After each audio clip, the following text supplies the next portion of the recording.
झारखंड में छात्रों की बड़ी जीत, सरकार ने मानी अहम मांगे। जेएसएससी सीजीएल परीक्षा रद्द, छात्रों का जश्न, आंदोलन में बड़ा बोर्ड।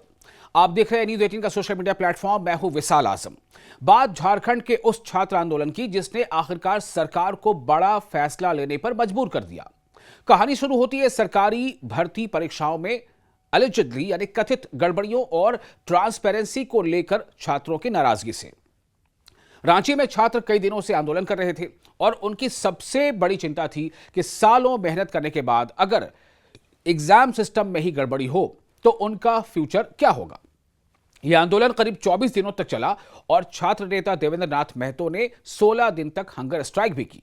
उनके साथ कई और स्टूडेंट्स भी थे। उनमें उनके साथ प्रेम थे, एक स्टूडेंट, एक और स्टूडेंट थे, साथ ही साथ एक उम्मे हबीबा एक स्टूडेंट थी। कई छात्र जो है उनके साथ दे रहे थे इस अनशन में। अब आते हैं सबसे बड़े फैसले पर। 17 अगस्त की रात चीफ मिनिस्टर हेमंत सोरेन ने ऐलान किया कि जेएसएससी सीजीएल परीक्षा रद्द की जाएगी और इस परीक्षा से जुड़े, इस इम्तिहान से जुड़े रिजल्ट और सिलेक्शन भी खत्म माने जाएंगे। इतना ही नहीं, प्राइवेट एजेंसी टीडीपीएल यानी TSR data processing private limited के जरिए कराई गई दूसरी भर्ती परीक्षाओं को भी रद्द करने का फैसला लिया गया है। यानी सरकार ने सिर्फ एग्जाम नहीं बल्कि टीडीपीएल से जुड़ी परीक्षाओं के पूरे प्रोसेस पर बड़ा एक्शन लिया है।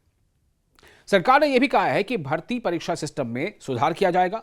चीफ मिनिस्टर के मुताबिक एग्जाम कराने के लिए मौजूद एसओपी यानी स्टैंडर्ड ऑपरेटिंग प्रोसीजर को और बेहतर किया जाएगा ताकि फ्यूचर में ऐसी शिकायतें कम हों, एग्जामिनेशन प्रोसेस ज्यादा ट्रांसपेरेंट बने। सरकार ने स्टूडेंट्स, टीचर्स और पेरेंट्स से सजेशंस लेने के लिए एक पोर्टल की बात भी कही है। इस फैसले के बाद रांची के जयपाल सिंह मुंडा स्टेडियम में आंदोलन कर रहे छात्रों के बीच सेलिब्रेशन शुरू हो गया, जश्न शुरू हो गया।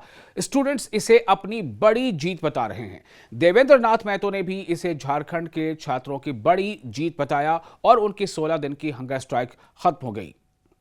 लेकिन यहां एक इंपॉर्टेंट ट्विस्ट है। छात्रों की सारी मांगे अभी पूरी नहीं हुई हैं। सरकार ने एग्जाम्स कैंसिल करने और रिफॉर्म्स की दिशा में कदम उठाया है, लेकिन जितने भी प्रदर्शनकारी स्टूडेंट्स हैं अब भी कई मामलों की सीबीआई जांच की मांग पर कायम है। यानी आंदोलन का एक बड़ा हिस्सा शांत हो गया है, लेकिन स्टूडेंट्स और सरकार के बीच पूरा मामला अभी कंप्लीटली खत्म नहीं हुआ है। तो इस पूरे मामले का सिंपली अगर हम देखा जाए तो मतलब यह निकलता है कि स्टूडेंट्स कह रहे थे कि भर्ती परीक्षा में ट्रांसपेरेंसी चाहिए, गड़बड़ी हुई तो एक्शन चाहिए और नौजवानों के फ्यूचर से कॉम्प्रोमाइज नहीं होना चाहिए। सरकार ने दबाव के बीच जेएसएससी, सीजीएल और टीडीपीएल से जुड़ी परीक्षाओं पर या कॉम्पिटिशन्स पर बड़ा फैसला लिया है। अब असली टेस्ट ये होगा कि नई एग्जामिनेशन सिस्टम कितनी साफ, फेयर और भरोसेमंद बनती है, क्योंकि स्टूडेंट्स की असली मांग सिर्फ एक एग्जाम कैंसिल कराना नहीं बल्कि ऐसा सिस्टम बनवाना है जिसमें मेहनत करने वाले कैंडिडेट को अपने रिजल्ट पर भरोसा हो।